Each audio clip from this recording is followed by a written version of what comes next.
Hey, good morning, everybody. Robert Phoenix back again on the case. Getting a little closer to the scheduled liftoff time. So we've got 8:53 here, the lovely hill country. Trying to get as much done before the day catches really on fire. It's going to be really hot. It was like really brutally hot yesterday. Extremely hot. We're up around 103, and we're gonna get some triple digits here for the next few days.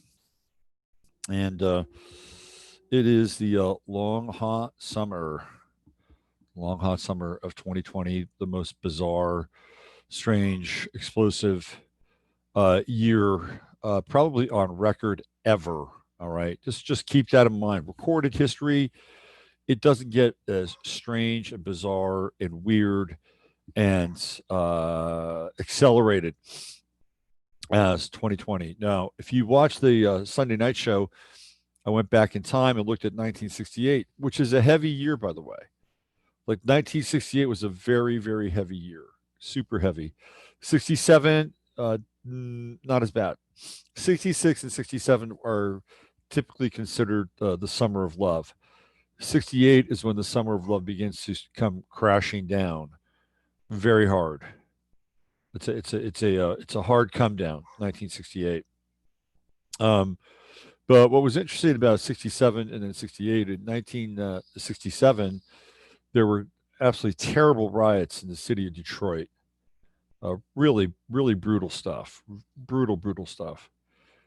And in 1968, the Detroit Tigers somehow, I don't know how they did it, but they won the World Series against the St. Louis Cardinals, and that actually brought the city of Detroit together. There's a pretty good documentary floating around about that team, that time, that period, and the Tigers. While they were, I'm trying to think back at like who was probably the most racially integrated teams in the major leagues at that time, and thinking the Dodgers were pretty integrated. They had Maury Wills, who had Doris Day on the side. The outfielder Willie Davis was on those Dodger teams. Let me see, was anybody else? Uh, the Baltimore Orioles are a pretty integrated team. They had people like Paul Blair, Frank Robinson. Let's see, the pitcher Mike Cuellar. The Detroit Tigers at that time they had Willie Horton, who was a really good player, by the way. It was unfortunate that his name came up again in a different setting when it was, I guess it was Michael Dukakis had let another Willie Horton go, who was a felon and went out and did a bunch of shit. I mean, look, you go back and you look at that time, okay? You go back and look at that time, and the Willie Horton thing for Michael Dukakis kind of sunk his presidency in a lot of ways. I mean, it's just one event, right? You look at now, it's like that, something like that. Are you kidding me? He'd be given a promotion for that now. Who else did the Tigers have? They had a guy by the name of Earl Wilson, who was a pitcher, and then the St. Louis Cardinals are pretty integrated too. They had Bob Gibson and Kurt Flood, and Lou Brock was another famous player in the Cardinals. So it was an interesting time, and uh, the uh, the Tigers brought the city back together again, and all of a sudden people realized that uh, it was like that Marianne Williamson song, "Broken English." You guys know that tune? There's the refrain, and she says, "What are we fighting for? What are we fighting for? We're fighting for broken." It's a really great song, by the way. Excellent song. Sometimes I wish I could just play my musical library for you guys while we do this. I used to do that over on Blog Talk Radio. They didn't give a shit about the licensing stuff. I could play anything I wanted on Blog Talk Radio. That was great. I'd have two or three. musical interludes. And there were some songs I played quite a bit. One of my favorite songs was "Last Plane Out" by Toy Matinee. If I could make a song for this show, maybe and play part of it every day, it'd be maybe at the end, "Last Plane Out" by Toy Matinee. It's a pretty good song. All right, a lot to cover today. I am on a timeline. I'm crunching. I'm crunching reality, getting shit done. So let me check in with uh, my beloved well, you guys are dogs, right? My beloved dog pack, wolf pack over there on Chatlandia. Let me see where you guys are at. Let's see, Mickey Lolich. Yeah, man, Mickey was great. Mickey won the World Series for them. Denny McClain came up short, but Mickey Lolich he was the dude. I tell you, he was a really interesting character in that team. Was the first baseman, Norm Cash, who went to school down at Saul State in South Texas. Very interesting character. All right, let's see what we got here. We got Justice Moody. Good morning, Steve. Steve, we need to talk today. I'm going to reach out, give you a call. I'm going to be traveling, but I'll give you a ring from the phone. DJ MC in the house. Ian Barber, what's going on? TFT, Jennifer Fitzgerald, Marie Olmsted. Hi, Marie. Fub 77, the lovely and talented Joan S. in the house.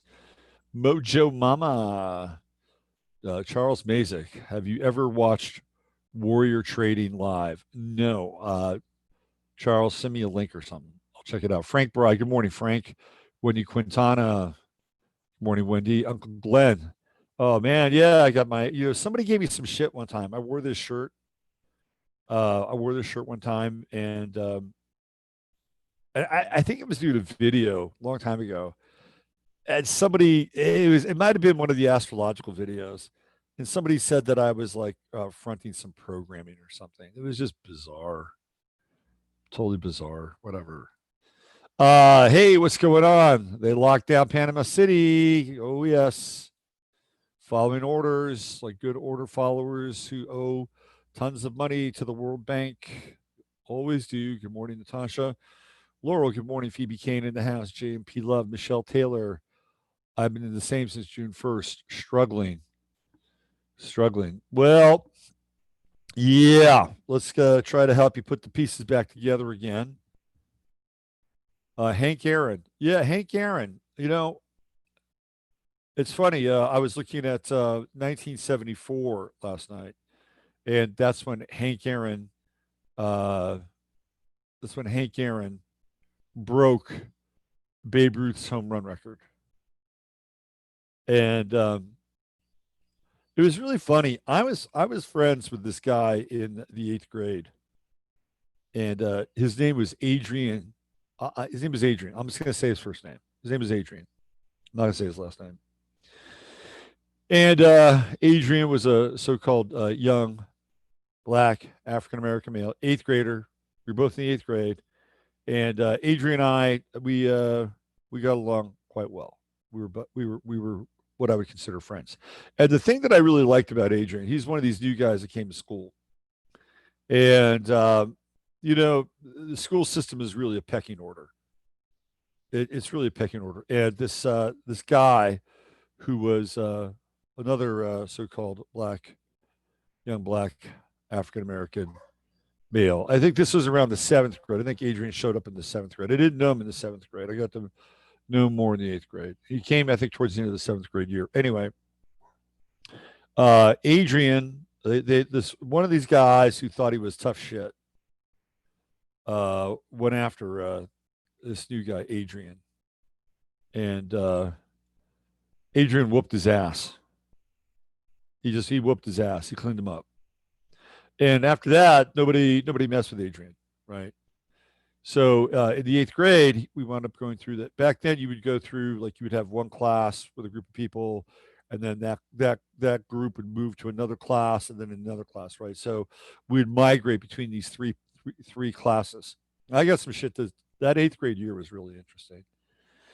Anyway, so Adrian and I became we became good friends. I mean, we weren't like super great friends, but we were good friends. Like we didn't go to each other's house or anything, but we palled around, hung out, talked shit at school. And apparently, his mother, let's see, his grandmother was his aunt was married to Hank Aaron, and I knew who Hank Aaron was married to,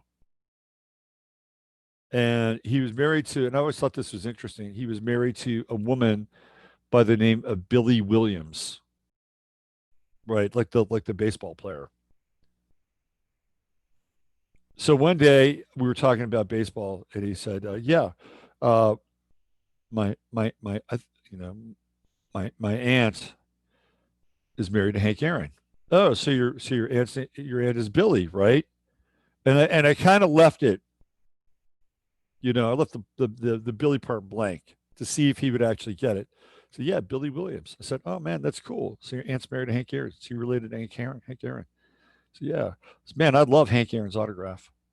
So I guess the Braves came through town, and and then I guess he saw his aunt, and then one day he shows up and he hands me Hank Aaron's autograph.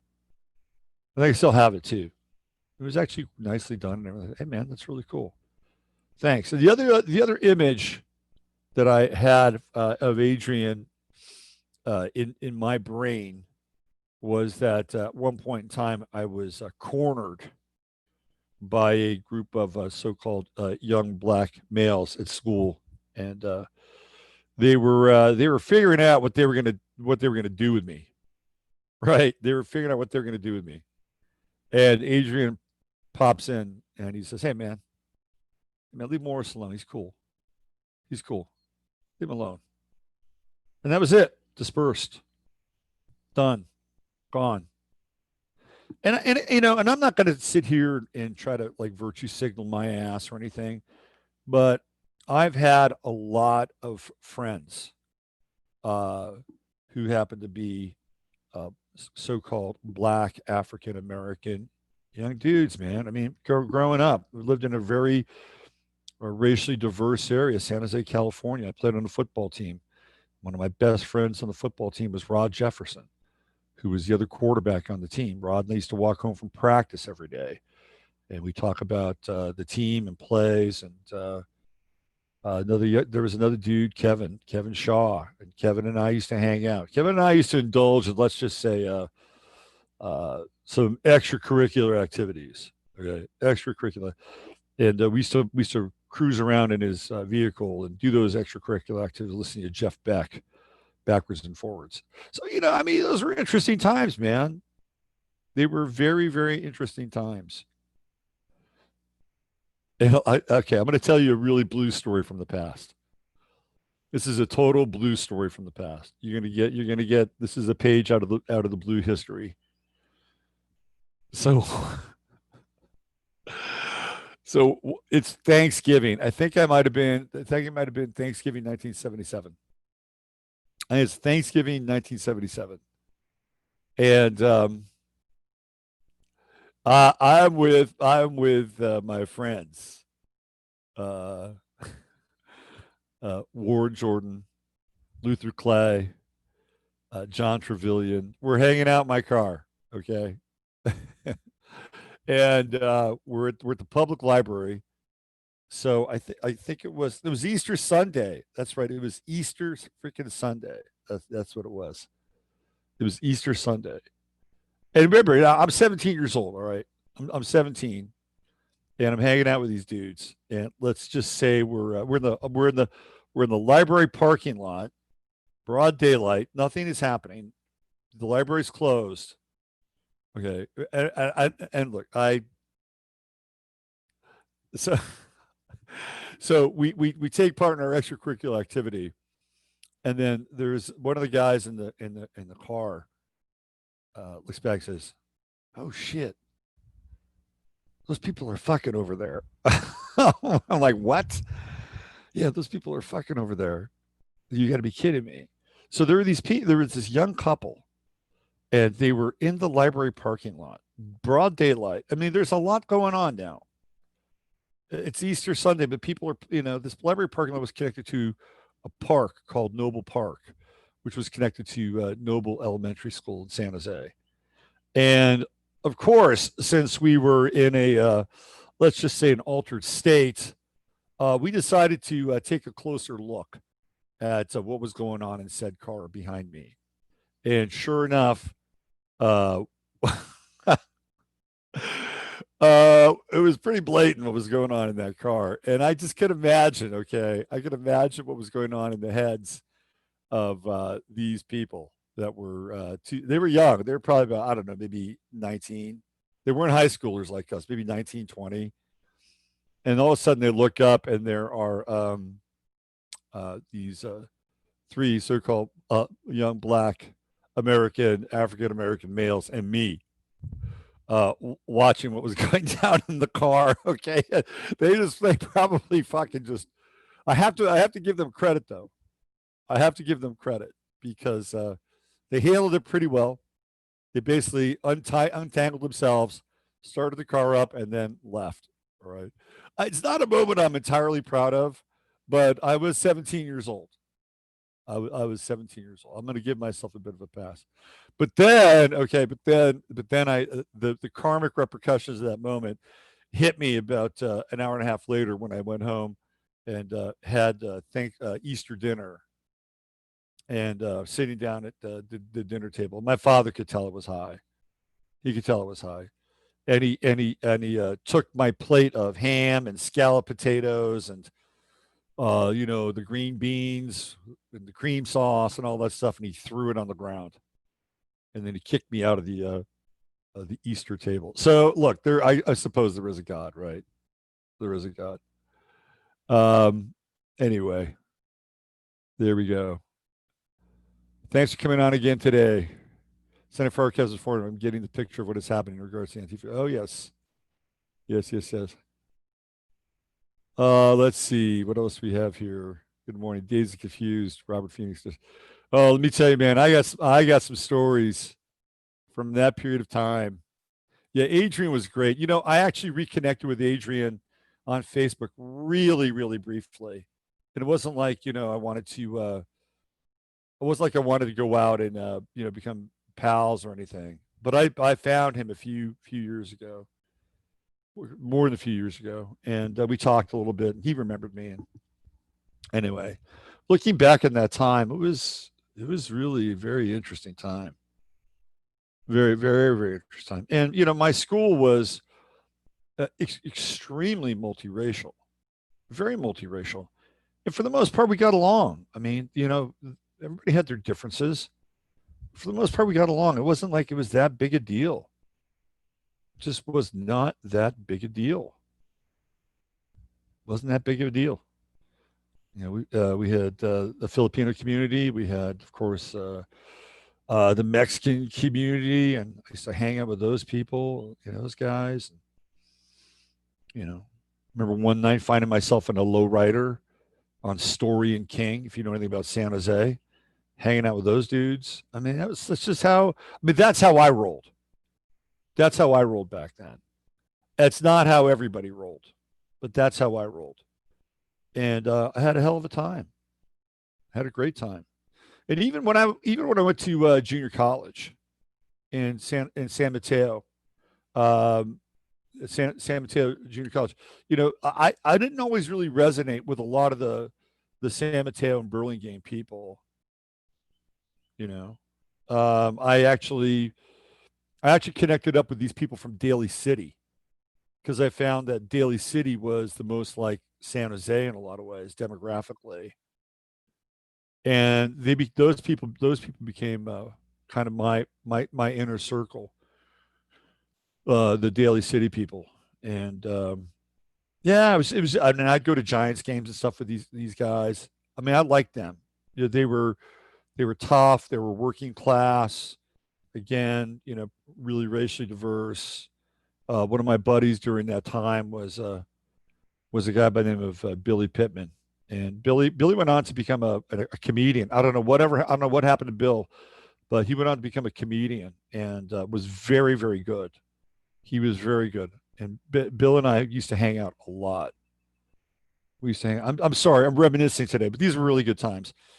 And I remember one time, Bill and I went to a rib joint in. And I used to love to go to rib joints in California, and they were always in the so-called black neighborhoods, right? Whether it was in the peninsula or on the East Bay. And so Billy took me to, I think it was it Everton Jones. I think it might have been Everton Jones over in Oakland. I would go there.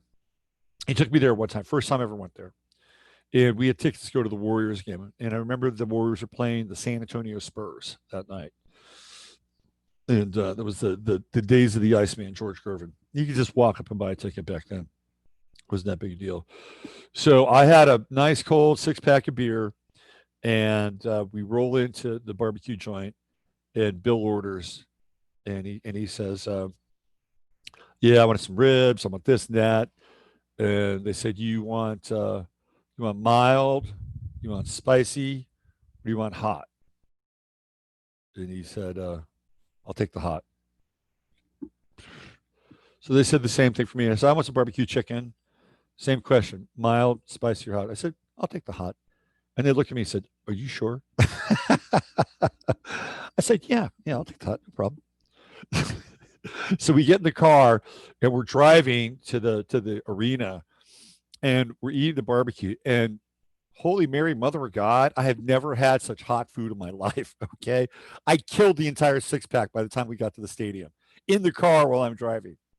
All right. I was like hot and lit by the time we hit the stands.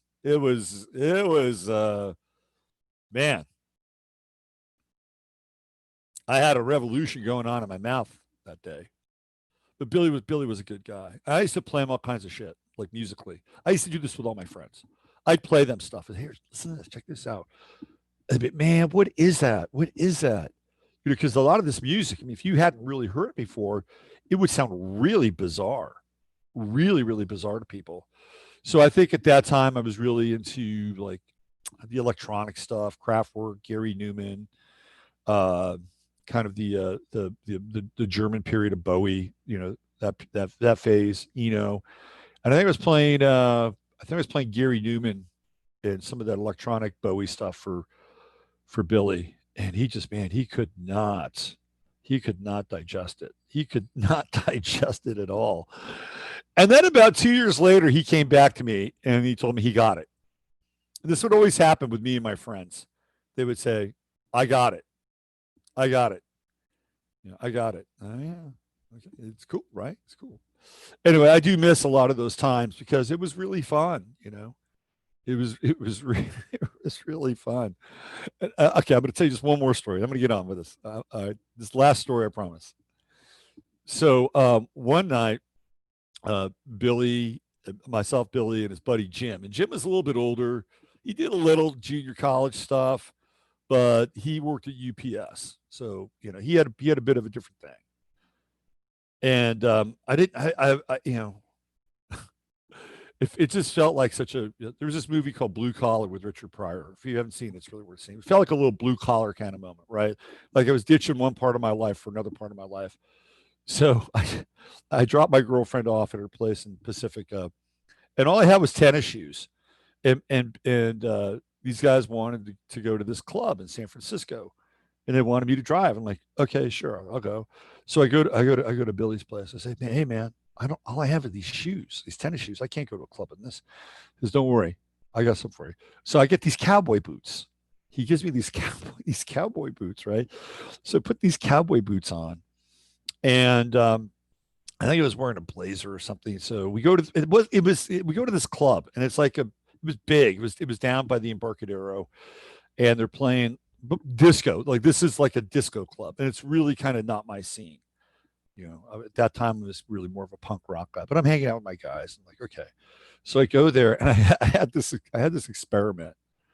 I had this experiment in my head. I'm going to try. I said, let me try something out here. I'm going to stand at the edge of the dance floor, and I'm going to look as disinterested as I possibly can, as disinterested as I possibly can, and see what happens. And sure enough, this young, very attractive, young, so-called Black African American woman comes up and asks me to dance.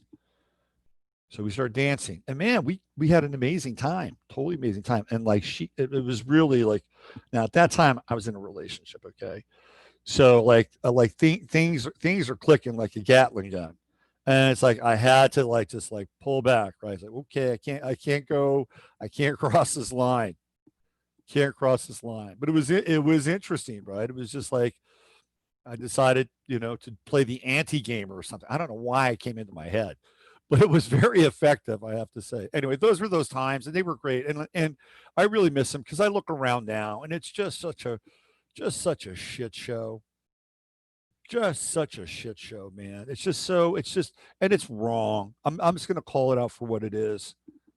It's just wrong, totally wrong.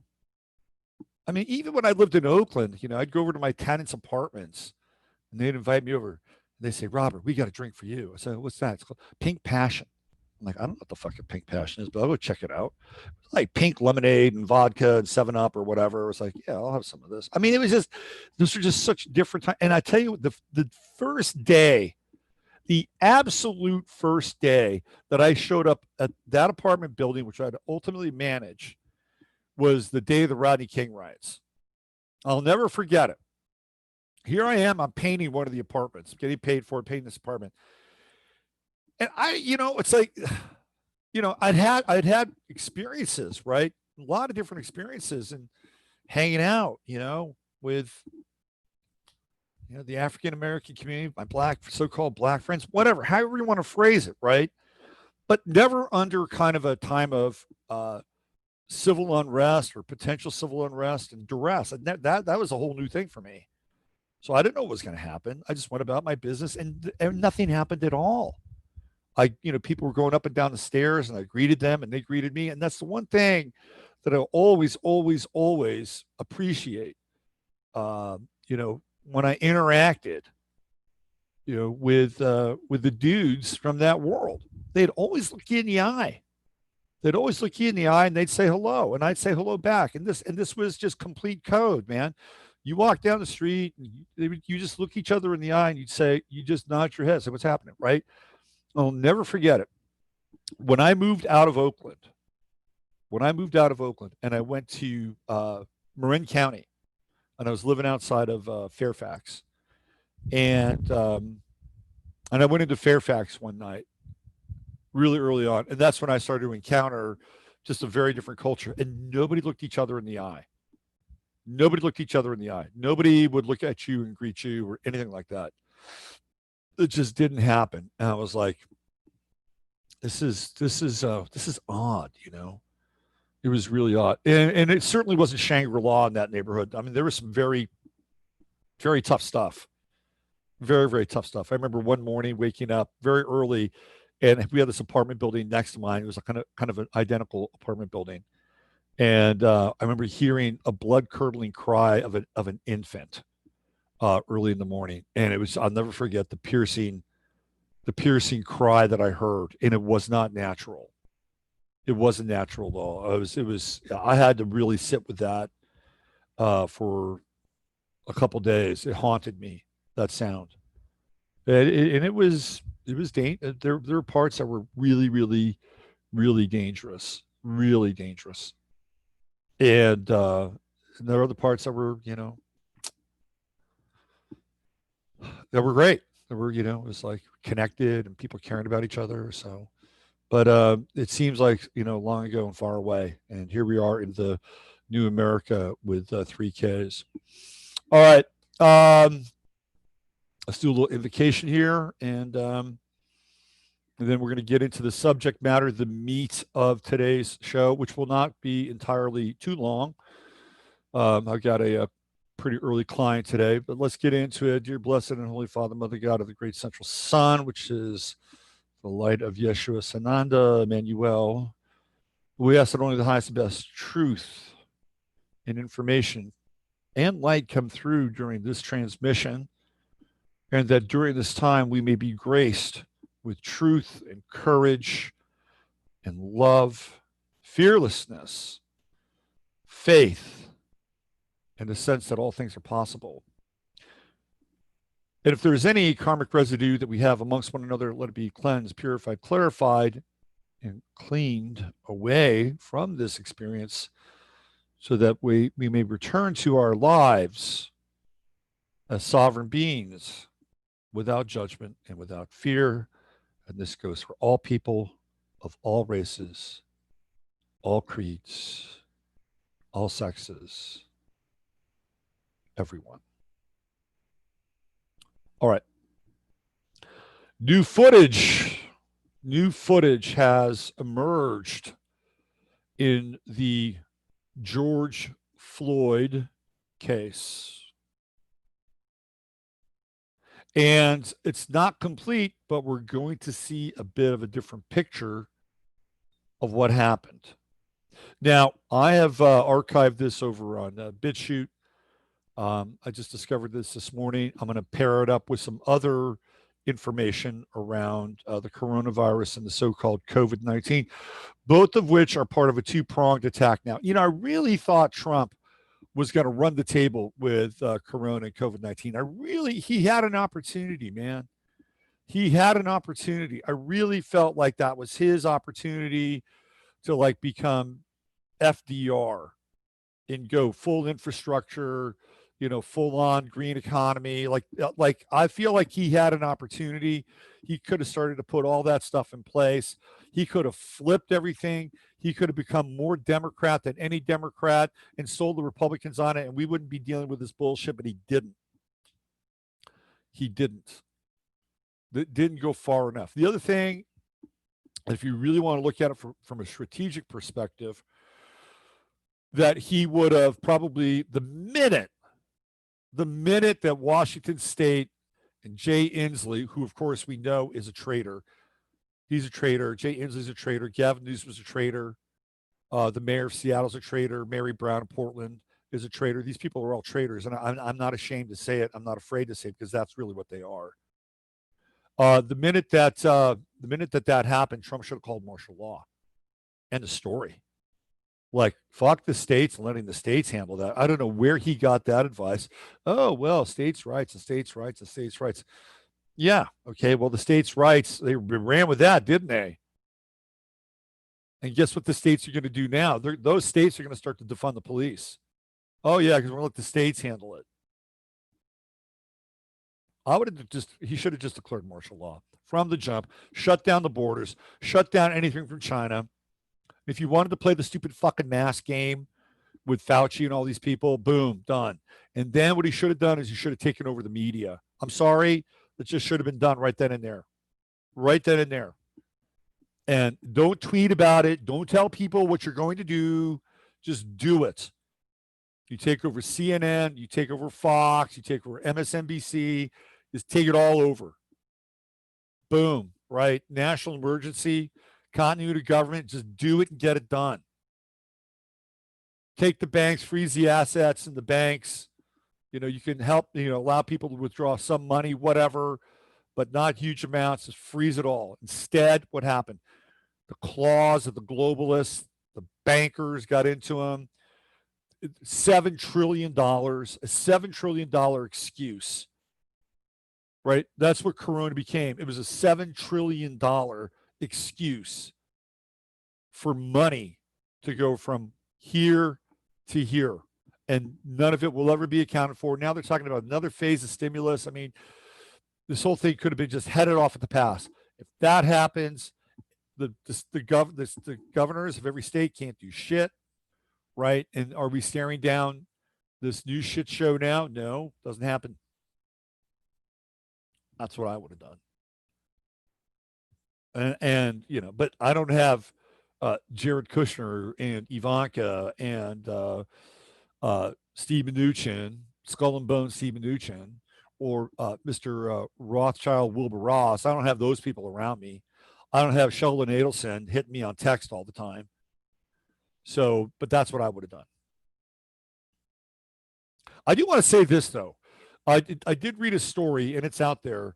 And this is for all the people that have been deeply invested in the whole kid adrenochrome trafficking thing. They found a very significant dungeon in Germany, and I actually saw the story.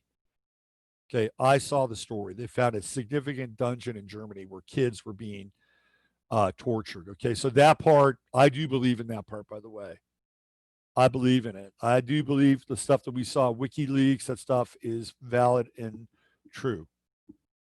Right, the James Alefantis stuff, the Comet Ping Pong stuff, the tunnels beneath DC, that stuff, I believe is true. And the reason why I believe it's true is because they so quickly discredited it, and they did it as fast as they could. Right, they had some stupid fuck from where was he, North Carolina, go up there and pretend like he was going to shoot somebody. Are you kidding me? It was like Central Casting 101. And then they had this guy who was a lawyer, supposedly, who decided to go to Comet Ping Pong Pizza to have pizza that very same day and was a witness to it all. And then they got him onto Alex Jones. And then he, being a supposed witness, ripped Alex Jones a new asshole and like fixes in, fixes in, fixes in. Here we go. The discreditation of Alex Jones is in. That's when it started. And Alex couldn't. Alex was trying to debate him, or he wasn't trying to. He was trying to have an interaction with him, as if the guy was legit. Okay, he didn't spend any real time looking into his background. I mean, he could have said, how do I know you're legit? How do I know you're legit? How do I know who you are, who you say you are? Who do you really work for? Why were you just supposedly there? Oh, you had kids with you. Do you use them as human shields? And by the way, the human shield thing now is a big part of this psychological operation. Apparently, the old guy in Buffalo, was up to stuff. I'm trying to kind of untangle this, that there is a piece of equipment that they were using to get signals from the police. And I think he had one of these pieces of equipment, if I'm not mistaken. I got to find more. I got to dig a little deeper. I'm just starting to uncover this thing. And that the human shield now is a big part of sort of the strategy and the tactic. And you're going to start to see a lot of these videos of cops subduing people with the so-called chokehold. They're going to see more of them now. Now, whether or not they're real or not, that remains to be seen. Or they're going to start popping up like mushrooms all over the place now. See, to find the police. I don't know if they're real or not. But we do know that this technique is taught by consultants from the IDF. And we do know that the police departments around America, many of them, have either gone to Israel to train or had Israeli trainers come to them. And that's a fact, Jack. I looked into that when the whole Ferguson thing was happening. You go back and you probably can't now because you can't find those shows. But when Ferguson was happening, it was like I looked at who the police commissioner or the police chief of Ferguson was, or the police commissioner, and guess what? They had been to Israel. They'd been to Israel and they had gotten the IDF training, the IDF manual. And this is all post 9/11 stuff, right? After 9/11, this is where this infiltration takes place. Oh, because we got to deal with Muslim terrorists. Well, who's the best at dealing with the Muslim terrorists? Theoretically, the IDF and the Israelis and the Mossad, because they've been doing with it for a long time. Maybe, just maybe, that relationship might be a little more interlocking than people may want to. When I was a kid, again, I swear to God, when I was a kid, and I knew nothing about this shit, right? I was around maybe 19, 20. And back then, it was always a rocket was fired from Palestine, from Gaza into the Golan Heights. No, Israel. I want to, whatever it is. It's whatever the other side of the area there is. Where people sit up on lawn chairs and watch the mayhem take place and clap and stuff. That area. Rocket was fired or missile was launched. And I'd say to them, I didn't know any, I was a bit naive about the whole game. Although I had some feelings. I had deep feelings, and I said to myself, what would stop somebody from Israel from launching this thing to the other side? What would stop them from doing that? Wouldn't it? In my head, I'm thinking, wouldn't it make sense for them to do that so that they can escalate aggression? And I was around 19 or 20. And I was like putting things together in my head at that time because it just made no sense at all to me. It made no sense whatsoever. Let's just say that these relationships are more interlocked than we might want to even consider. So don't be surprised if we're going to see more of the knee on the neck stuff popping up like mushrooms as the cry to defund the police will be heard and sounded loud and often throughout the land. And this is how the Bolshevik Revolution started. They got rid of the police. They got rid of the police, and once the police were removed, all fucking hell broke loose. Okay, all fucking hell broke loose. If you ever want to read uh, some of the atrocities that took place during, for all intents and purposes, that purge. Go find out. Go find out. Go find Eustace Mullins. Eustace Mullins gets into this and has stories about what they did to people, and you cannot read those stories without being absolutely, utterly traumatized. I'm just saying. It's not like oh, let's take these people out and let's give them a few lead capsules to the heart region. Oh no, that would be merciful.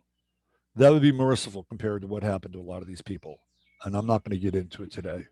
If you have the stomach for it, you go look it up. You remove the police, that's what's going to happen. Now, I've never been a huge fan some level with the police. I will say here in Texas, they've treated me pretty fairly. I will say that, and I've been pulled over by some Billy Bob types. I've been pulled over by some Billy Bob types. They've been actually pretty fair with me. I get warnings. One time I got pulled over. It was New Year's Eve in deep South Texas. This is like this last New Year's Eve. One saw the Marfa lights. It was a lot of fun, really interesting. So we were cruising through Marfa, and I was doing like 45, and it was I think a 30 mile per hour, 25-mile speed limit. But I was just so tripped out. I was so tripped out by the light thing. I mean, I was really in kind of a different kind of state, And I got pulled over by this young woman, member of the uh, Marfa police. And she said, you were going for it. I said, I wasn't aware of that, but we just seen the Marfa lights, and we were trying to track them in the sky and stuff. And I'm sorry, I just wasn't. And that was the truth, right? You see, that's the thing. When you tell the truth, in most cases, not all the time, because if somebody's hell bent on pinning you to a cross, they don't give a shit about the truth. If they're hell bent on it, but most of the time, if you tell the truth, you got nothing to worry about. And that was the truth. I wasn't trying to bullshit her. And she said, "Oh, you saw the lights?" I said, "Yeah, yeah, yeah." And then she said, she came back with this statistic. She said, really funny. Only about 15% of the people who go to see the lights. So she ran my record. Of course, I didn't have anything. Let me go. A little warning. After that, man, it's like I'm watching the signs. So turn around, head back into the town next to Marfa. I can't remember it now, but it's where Saul State University is. And I'm going quite slow. I'm looking at the, all the speed limit signs and everything. And I'm getting ready to turn into the hotel, and I'm slowing down, and I didn't signal soon enough. Sure enough, I get pulled over again right in the hotel parking lot. And this guy have a different stripe and a different persuasion. I said, "Hey man, sorry, this is just late. Have you had anything to drink?" No. That's true. That's one of the great things about not drinking. You never have to worry about being pulled over and having anything on your breath. Never. It's great. It's great. It gives you kind of a level of immunity, right? So again, little warning, little warning. I've got nothing but I got one fix-it ticket here in Texas. That's it. One fix-it ticket. So, but if they take the police away, and again, I know that they're I not, but I've had other experiences that were really not good, that were really not very good at all. And I've talked about the one where I had a gun put to my head in Arcadia, California, just outside of Pasadena. I was literally on my knees with my hands behind my head. I felt like I was in South America, and the high beams of the cop car raw me, and the guy had his revolver out. He had pointed at my head. I know what that shit's like. I've been there. I've been there.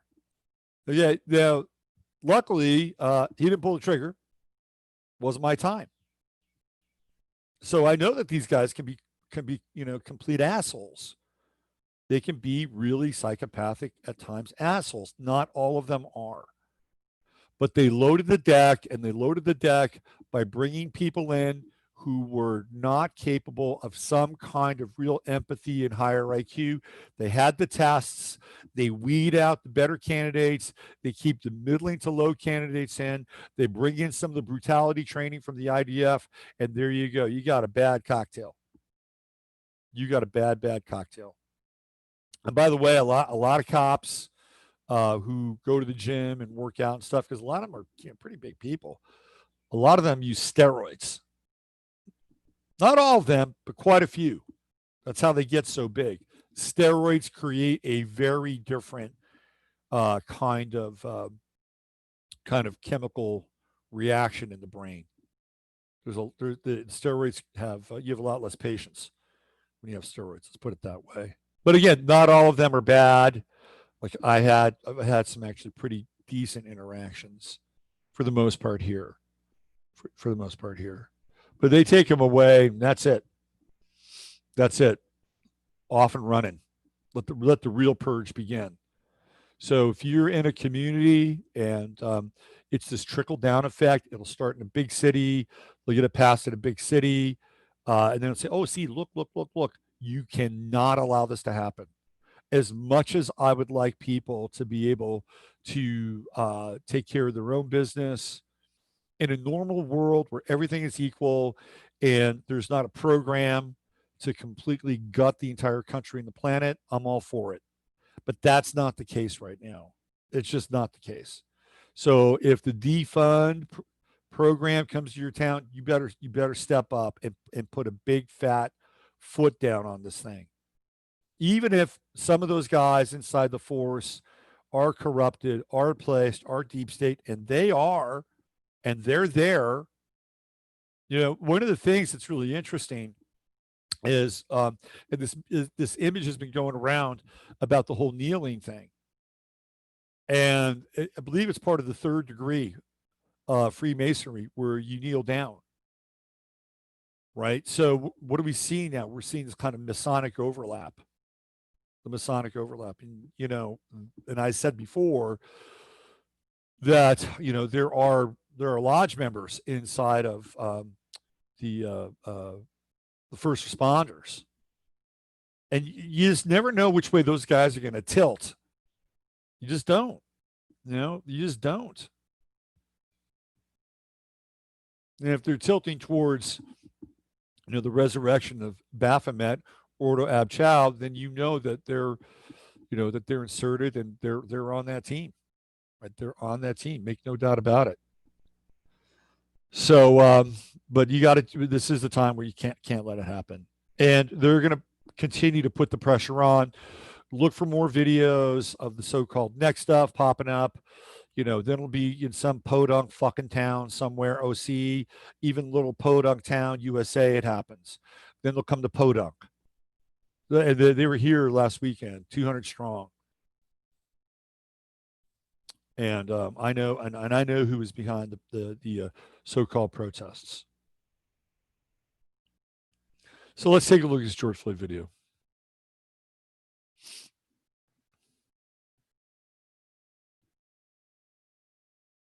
Now, it's not a perfect piece, but there is still some time on the screen missing. And you know what I need to do? Give me 1 second here. I'm going to start to record today's show from this point forward.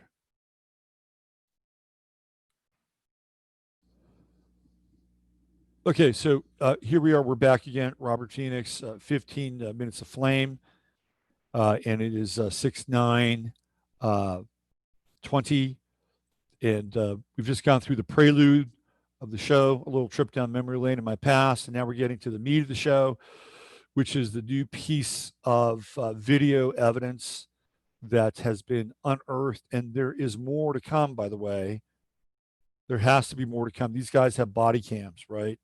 Unless the body cams were shut off or shut down, which is possible. We'll see some of it. So let's get right to it.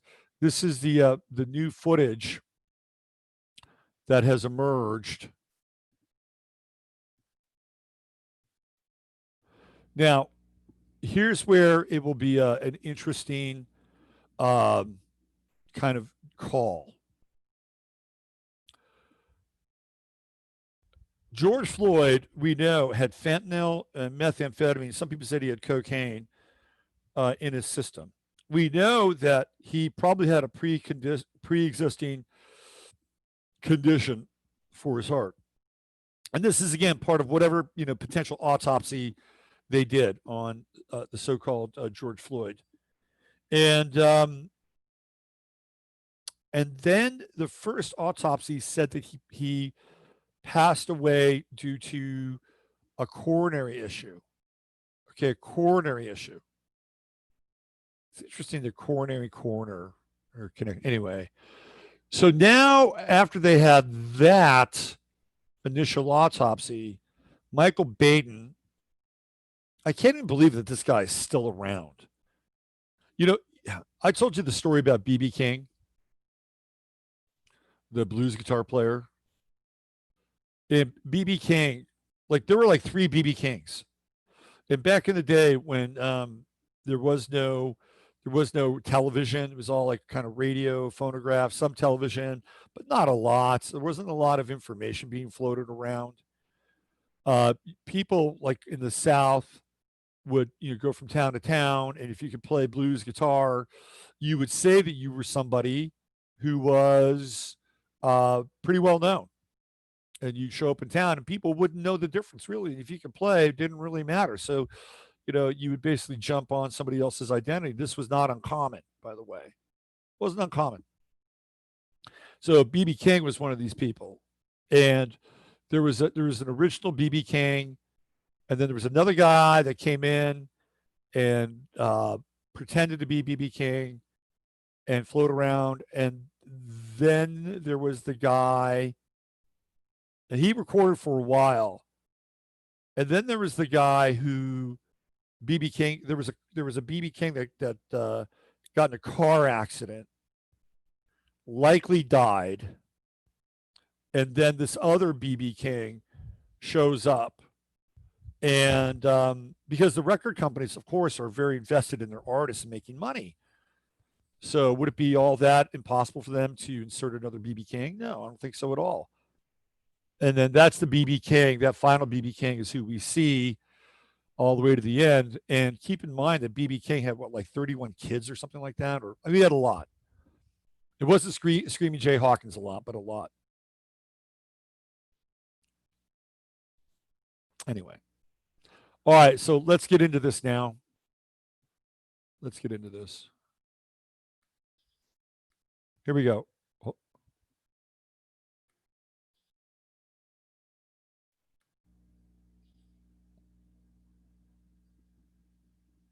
Oh, come on. We're being throttled here. Let me do refresh on this page. Give me 1 second.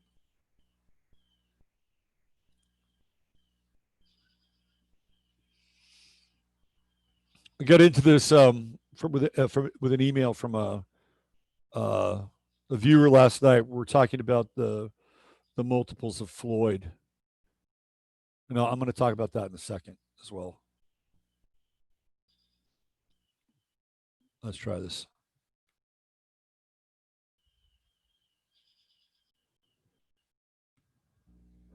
Well, ain't that lovely? Isn't that lovely? It's just not playing. I don't know why.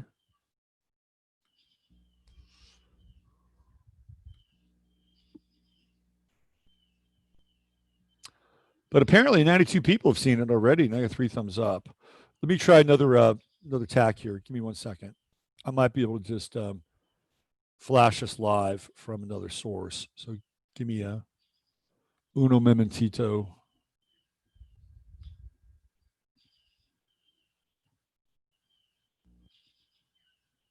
Let's see.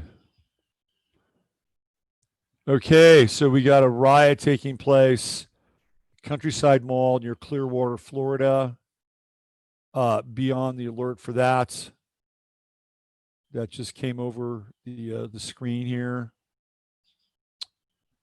Let me see here.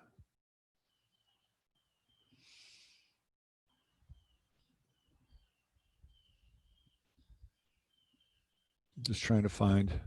Okay, here we go. Let me see if I can play it this way,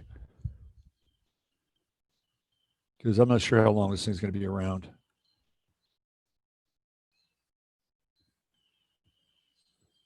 All right. Looks like it is still up on YouTube. Let me see if I can. Here we go.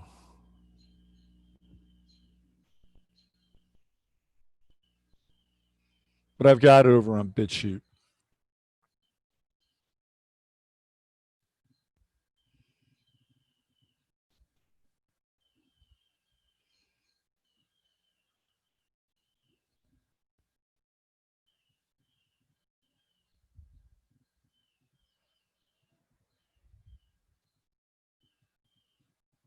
Hang in there with me, folks. You know what? Fuck it. Fuck it. I have it on my desktop. I don't need this third party shit. Give me 1 second. Oh, go away.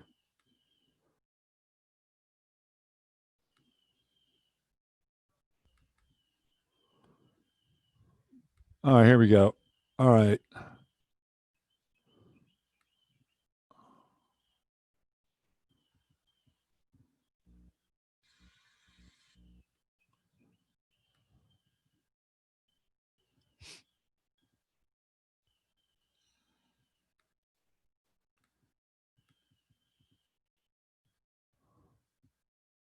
Hold on. Give me one moment. I want to start from the beginning.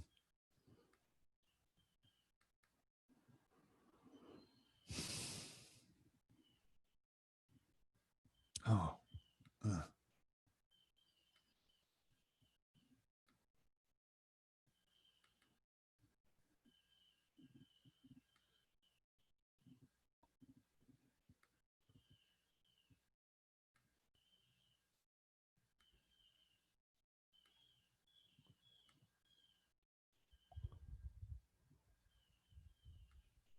Okay, here we go.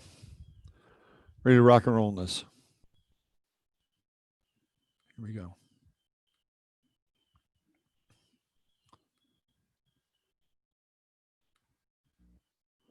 All right. So here's the video.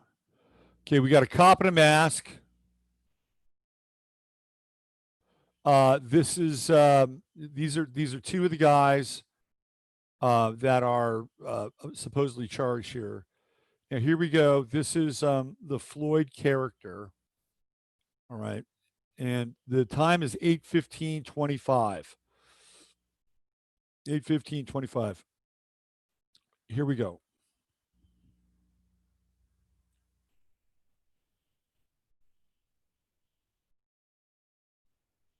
he drops. Now this is somebody. He won't get into the police car. He won't get in. He's saying something to them. He won't get in, and they're talking to the crowd. They're I think that's Thu Tanthu, the brother of supposed brother of uh, Derek Chauvin, Kim Chauvin's wife. Okay, so they're trying to. He's got no shoes on at this point. Okay, there's no shoes. I don't know what happened to his shoes. They're trying to get him in the car. And I don't know where this footage is coming from, by the way. And at this point, it is a routine. It's kind of a routine. People are walking by, looking very routine here. Like that, like it's not like they haven't seen this before. It's a city. Shit like this happens in the city all the time. And they're really trying to get him in, and he's not getting in. He does not want to get in. He is clearly resisting being put into the squad car.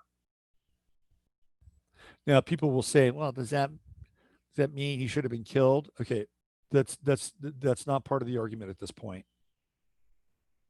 Okay, what they're trying to do is they're trying to get somebody off the street who could be a danger to himself and to another person. Keep in mind, this could also be theater that we're watching, but it's the first. Now, see, now there's definitely a high degree of resistance here. There's a lot of talking, a lot of communicating going on.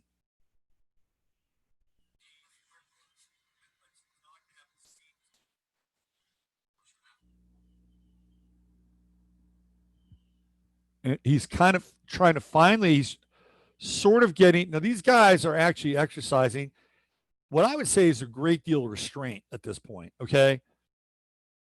They're exercising a great deal of restraint. Guy's sweating. He's actually working. But up now he's saying, okay, I'm not going in. I'm not going in.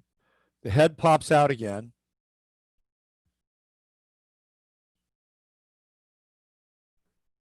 And here comes Chauvin. All right. Here comes Chauvin. He's putting the gloves on. Now here's this guy over on the side, kind of, haranguing the cops about what they're trying to do. Now, what he should really just be saying is, George, you may want to just get in that car. But clearly, he's resisting the efforts to get him off the streets, and that's it. That's what we have now. Okay, so there's going to be more. There's going to be more. Now, the next part, the next piece, or the next piece of footage is the one that's critical, obviously. And that piece is when somehow he manages to break free from that moment where he's obviously resisting being put in the car. Now, of course, if you're on the left, you make the argument that he shouldn't even be in the car in the first place, that they should just let him go. Right. They just let him go. He wasn't hurting anybody. Well, that, famous last words. What if he hurt himself? What if he hurt himself? And again, I'm using this as part of a particular narrative. And I'm not saying this is the whole story. I'm not saying I'm giving you the truth. I'm giving you another piece in the Gemini puzzle here. So we have the footage of him where he just kind of drops to the ground like Gumby. And clearly, in that video, there's no resisting arrest. And then we have the extended, fuck you world. I'm Derek Chauvin, white racist, killing a black man, staring into the camera video. He may as well just put up a middle finger during that time, right? That's the incendiary imagery that we get. And that's the imagery that winds up turning everything into this cyclotron of revolution, radicalism, and change. Now, remember, this is also an occult operation. This is an occult and esoteric operation. We got into the whole Prince thing. We got into the Twin Cities, this whole idea of the twin, which has been going on all throughout. The purple, the purple one, right? The revolution, the purple revolution. This is all occultic symbolism and power that they're drawing from in order to push the event. So the next piece of footage, if there is one, and there theoretically should be, I'm not sure where that video footage is coming from, by the way. I'm not sure if it's coming from a camera nearby. I'm not sure if it's coming from another officer. Like, was that Chauvin's camera that was recording that? Because, but it shouldn't be, because he walks into the image, right? So the next piece of footage that's going to drop is the footage between that event and then Neon Neck moment. That's going to be like the Zapruder film footage. And if it ever surfaces, it will show a very, very different picture, I believe, of the event. And then the people that are using the event in order to push an agenda at light speed will have to deal with it. They'll have to answer to it. They'll have to defend it. They'll have to reject it, right? And there's no way that they'll ever say, you're right. He was resisting arrest. We were wrong. Let's take a few steps back here. Tucker Carlson made a really good point last night, is that when the left gains power, they don't give it up, right? Once they gain ground, they fortify the ground that they've gained. And the right does not do that. The right accedes power all the time. The right theoretically is in retreat and has been for many, many years. There's no true people on the right. In order to get elected, you got to be soft right, or you got to be kind of in the middle, and you got to donate to the right causes and do all that stupid shit. The only place, if you're really, really on the so-called right, when I say right, I mean I don't like to think of it as right in like Mitch McConnell, Lindsey Graham territory. Those people they're worthless. But I'm talking, and we should even just abolish the term right and left. Truth versus illusion, right? Truth versus fiction. If you're on the truth side, then you're going to be in a place where people still actually really respect the truth, resonate with it. If you're on the fiction side, you will buy into the fiction. And if you buy into the fiction, you are headed essentially straight to fucking hell. I'm telling you that right now. Right? Because, the big T, the big truth does not it does not differentiate at times. It does not differentiate. Right? So this is what we're talking about. Truth versus fiction. Truth versus illusion. You're on the side of illusion or on the side of truth, and what I would call cosmic reality, consciousness reality, high consciousness reality. That's what it really boils down to. And once they get to that place, once the illusionists gain power, they never give it up. It is never coming back. Disabuse yourself of that fact, Jack. Right now. So even if we had the most clear-cut evidence of what happened, they will never, ever, ever let up. They'll talk about Ahmaud Arbery. They'll talk about Tamir Rice. They'll talk about whomever, Breonna Taylor. They'll talk about Eric Garner. There'll be a number of cases. What about this? What about this? What about this? There was a guy in Detroit named Tony Timpa. And he was too high on coke. He was too high on coke, and he called the cops on himself. He called 911, and he said, "I'm really fucking high. Can you help me out?" The cops came and they strangled him. Yep. Tony Timpa happened to be a so-called white male.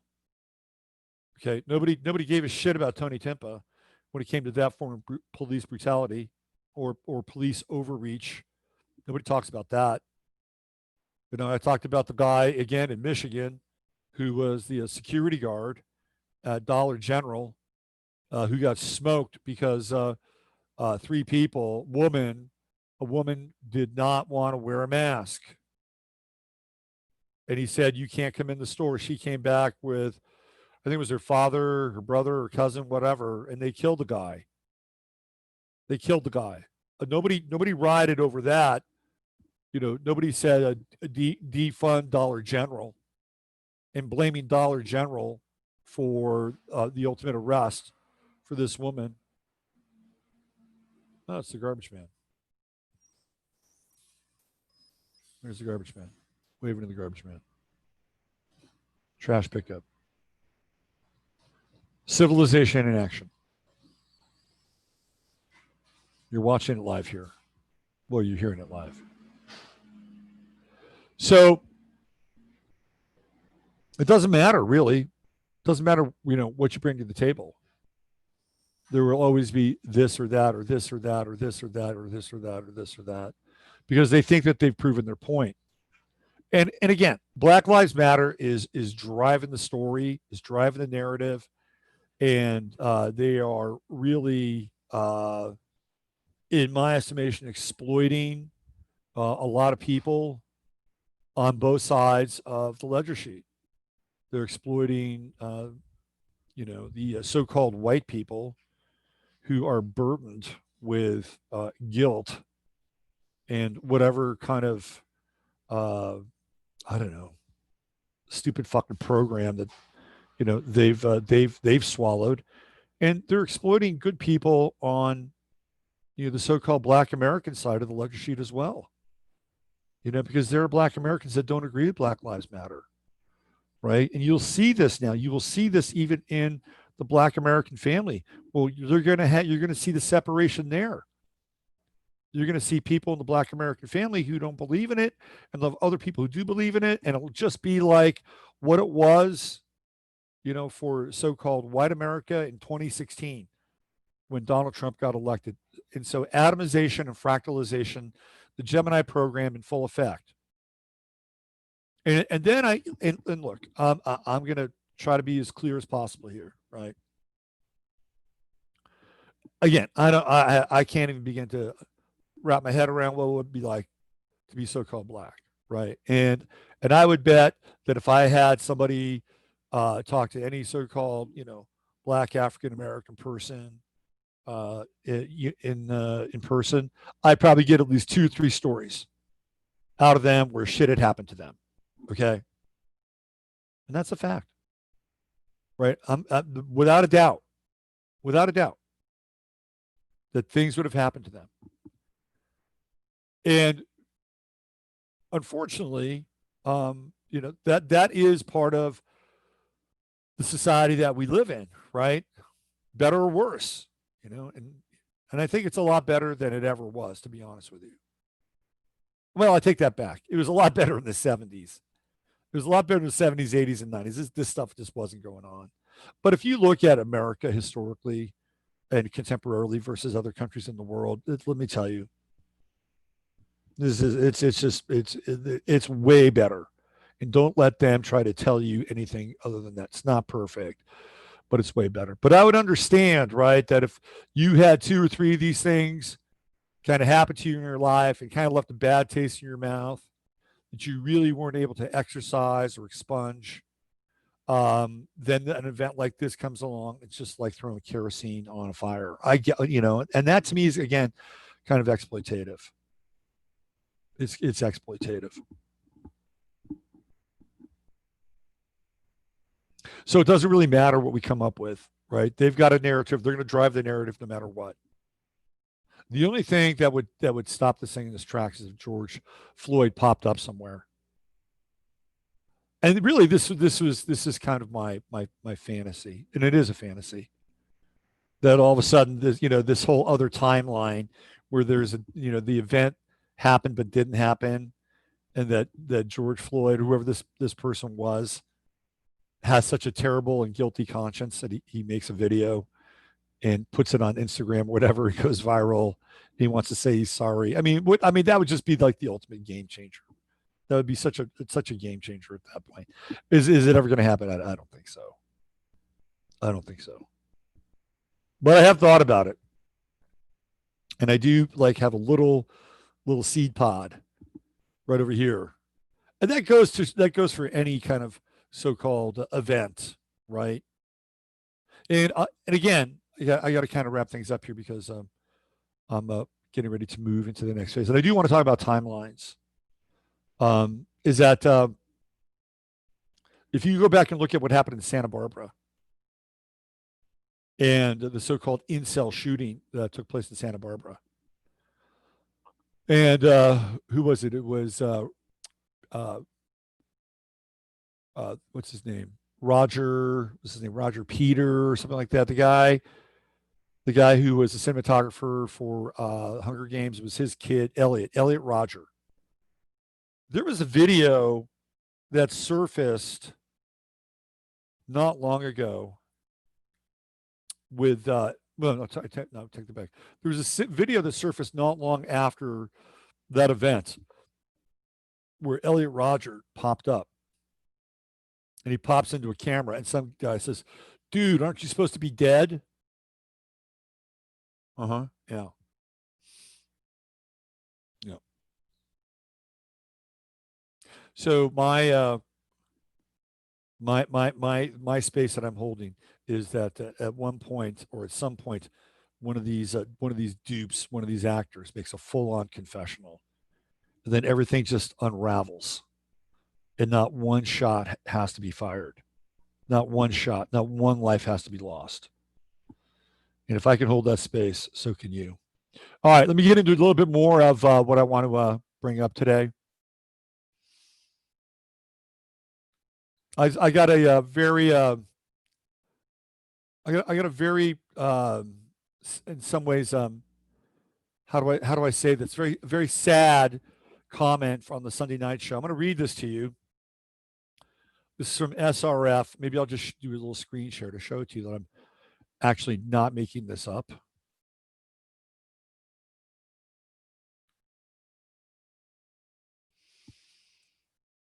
And SRF, thank you for adding your comment. Don't forget to hit the like button as well today. Let me see. We got the screen share on this. I think we do. I own a salon, and since going back, I can't stand the regulations they make us follow. We're not allowed to sell any merchandise. It had to be removed before we opened back up. But yeah, we could go to Walmart and buy things. Also, we're required to wear masks, and I can't breathe in them. And I wear glasses, so now it's hard to even see because wearing the masks makes my glasses fog. I've been trying to deal with this, but I don't understand how any of it makes sense. This is so frustrating. I can't believe our lives have changed so much without any reasonable explanation. My reply is, I'm very sorry to hear that. You're being punished. That's what's happening. I don't understand the product part. Makes no sense. And it's not supposed to. I actually do understand the product part. They don't want you to have any other income, right? They want to limit your income. They want to limit your ability to sell things. So my advice to you, SR, is to get people in your town to file a class action suit against the city, against the county. You got to pool your money. You got to get together, and you got to hire people to represent you and put the heat on back at them. Write letters to the editor of your local newspaper. Right? You have a right. You have a right to have a business. You have a right to be able to sell things. You have a right to be able to take care of yourself and feed yourself and your family. Okay. Now, here we go. This comes from the WHO, and this should be standard operating procedure for anybody trying to understand or tell other people really what the hell is going on here. From CNBC, you see where it says, do not make public. Do not make public. This is from CNBC television. Do not make public. Preliminary evidence from the earliest outbreaks indicated that the virus could spread from person to person contact, even if the carrier didn't have symptoms. But WHO officials now say that while asymptomatic spread can occur, it is not the main way it is being transmitted. From the data we have, it still seems to be rare that an asymptomatic person actually transmits onward to secondary individual. Dr. Maria Van Kerkhove, head of the WHO's Emerging Diseases and Zoonosis Unit, said at a news briefing from the United Nations Agency Geneva headquarters, it's very rare. We have a number of reports from countries who are doing very detailed contact tracing, she said. They're following asymptomatic cases, they're following contacts, and they're not finding secondary transmission. It's very rare. If asymptomatic spread proves to not be a main driver of coronavirus transmission, the policy implications could be tremendous. A report from the U.S. Centers for Disease Control and Prevention, published on April 1st, cited the potential for pre-symptomatic transmission as a reason for the importance of social distancing. Tucker Carlson talked about this last night. Dr. Mark Siegel had to do sort of walk all this shit back, right? So since April Fool's Day, healthy people have been wearing masks and social distancing for no logical reason, okay? It's there. It's there. I just showed you. CNBC didn't want that to be broadcast, right? So the first things first, right? We got to get rid of the fucking masks. Take the masks off. I'm sorry, I may be considered radical, right? But I'm just showing you that the WHO has said that it doesn't work. Now, supposedly, we were supposed to be following the WHO for their relationship with science and facts. So I'm not sharing anything with you that is outside. Now, again, this video is on YouTube. Okay. It's on YouTube. And YouTube has said, Susan Nowicki, is that her name? Anyway, she said that they're going to look to the WHO and they're going to look to the CDC and the NIH, and these are going to be the authorities. And anything other than that, they won't tolerate. Well, hello, YouTube, you're going to look at this, you're going to watch this video, and you're going to see that I'm quoting the WHO.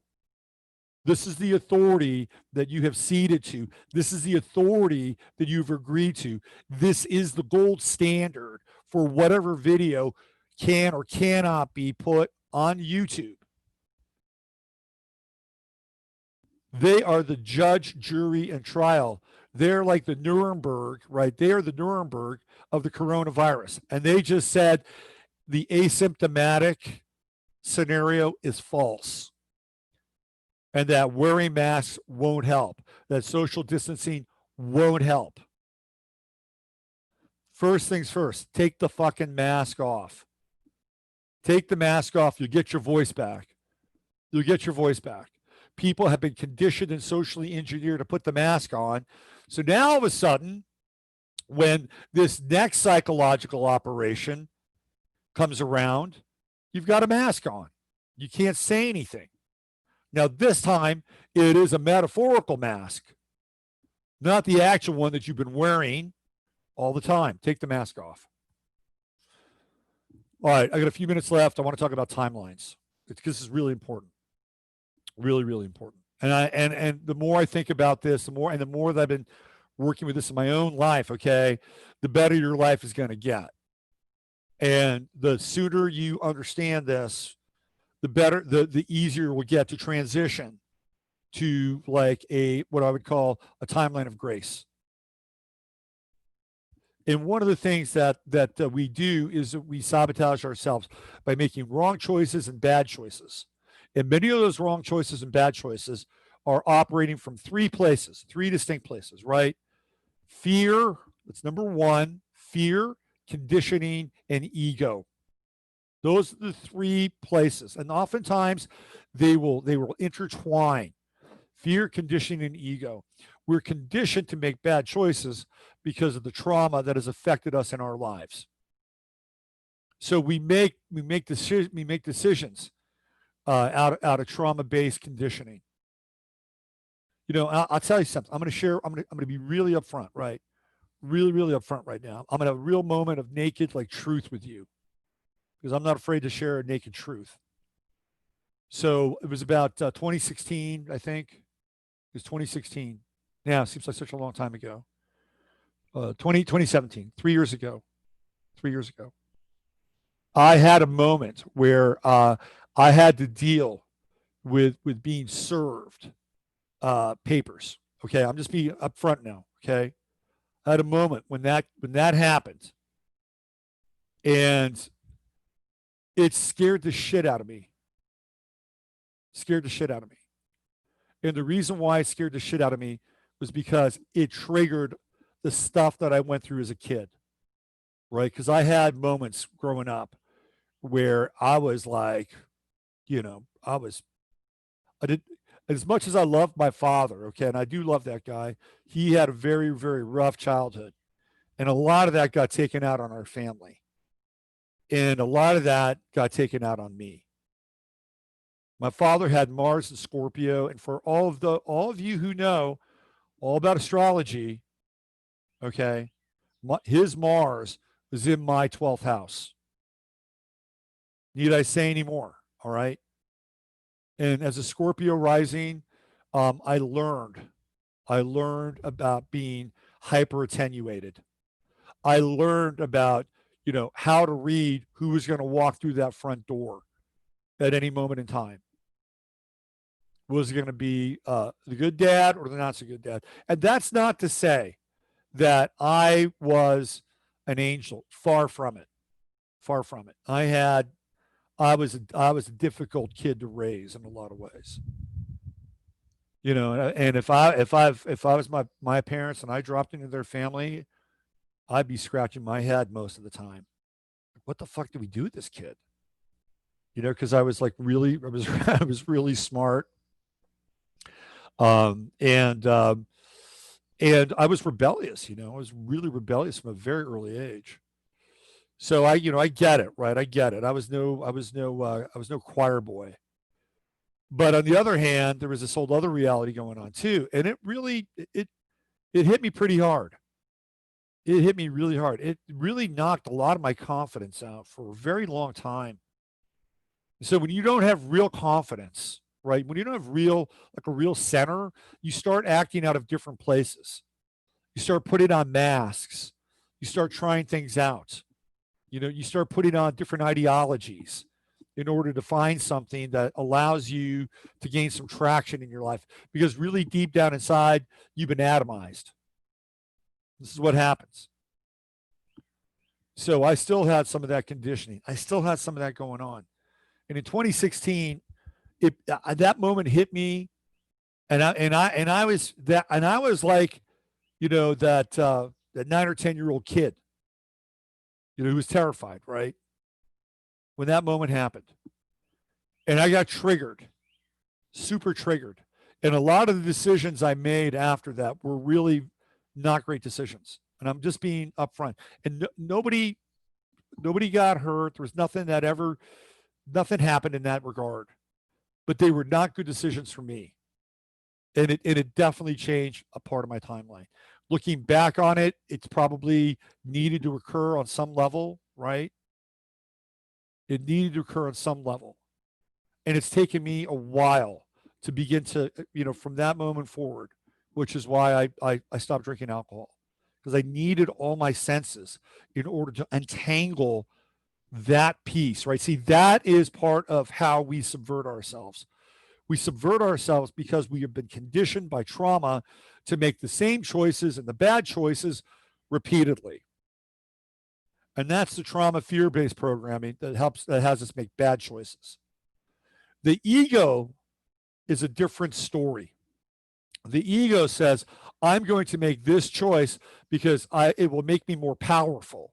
It will make me more popular. It will make me more wealthy. I will get things that I theoretically think I need. And that's the important piece. The theoretically think I need. It seduces us. It gives us the ability to say, oh, well, I can justify this. I can justify this. And when you get into the realm of justification, like you're kind of fucked. Small amounts of justification, small amounts. When you really have to sort things out, are okay. I'm just telling you, okay? I'm telling you, this is a Gemini time. It's a Gemini time. And if you have to say something to protect yourself or protect somebody that you love, and it may not necessarily be 9/11 style truth, right? You can justify that. I'm sorry, you can. Because there's bigger things at play. There's much larger things at stake. But we have three things that make us have bad choices. Fear based on trauma. We have the trauma itself, the trigger, and the fear based on that. And then ego is really, so part of it's conditioning, part of it's fear. Some of the fear is connected to the conditioning. Some of the fear is not connected to the conditioning. There are genuine fears that exist outside of the conditioning. And then there is the ego piece that justifies certain choices, which is bad. You begin to look at those things. You begin to make choices from a different place. And you have to be really clear now, really clear about the choices you make. And when you make those choices, guess what happens? Your timeline changes. Your timeline changes. You begin to heal your past, right? Because you're not making those choices from the same position. You begin to heal your past. You begin to heal relationships with people in your past. And even though they may not come around and they may not show up as being healed, you don't have to worry about that, okay? You don't have to worry about that. And then moving forward, your path becomes different. The choices you make are different. The people that show up are different. The opportunities that come into your life are different. You begin to move with the momentum of grace, not the momentum of self-sabotage. And this is how we change the timelines in our own lives. We're in a Capricorn phase, Capricorn rules time. Get it now. Figure it out now. Change your timeline now. And if you've got anything that you need to resolve or you need to deal with, like, you address it. You address it. You flat out address it. And then you start to make decisions from a different place. And once you begin to get the hang of this, you will not self-sabotage. It's not going to happen. You may be tested. That's a whole different thing. And then when you begin to make decisions from a different place and your timeline shifts, guess what happens? More and more truth comes into your life.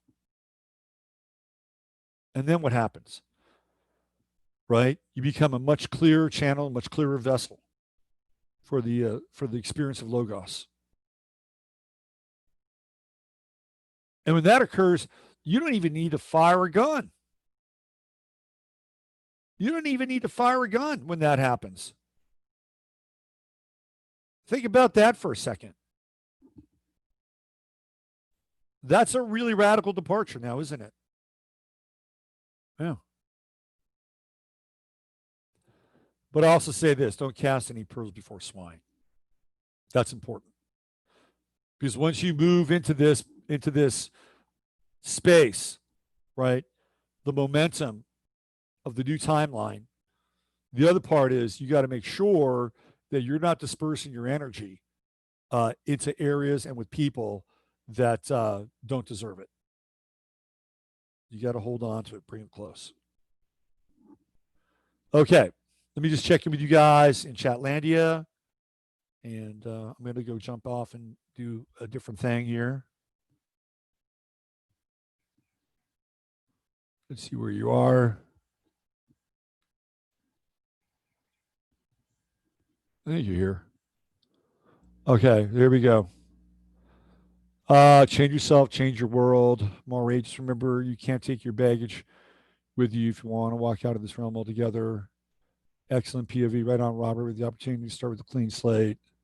I work at making my choices that are free of fear and ego. Courage to face it and strength to get through. Yep. Yeah.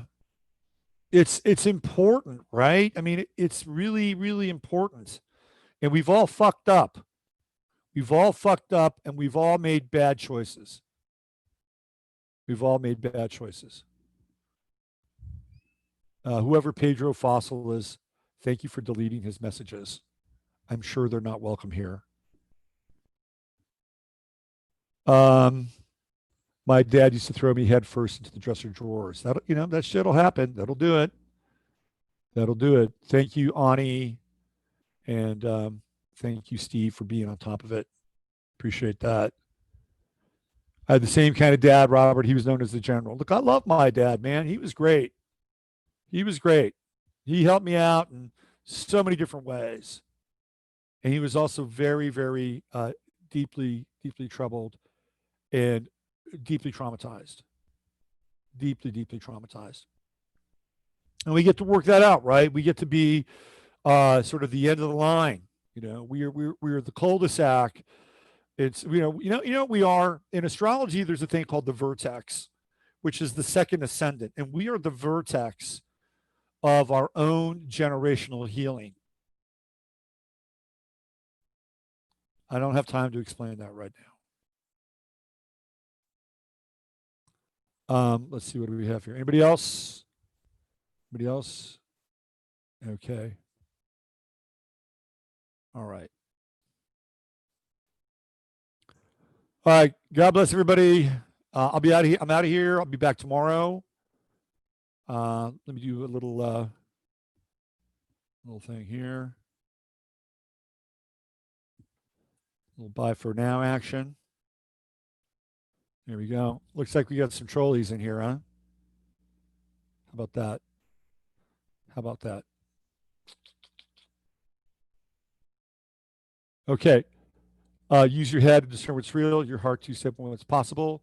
This is Robert Phoenix, and I'll see you later. Take good care. Ciao.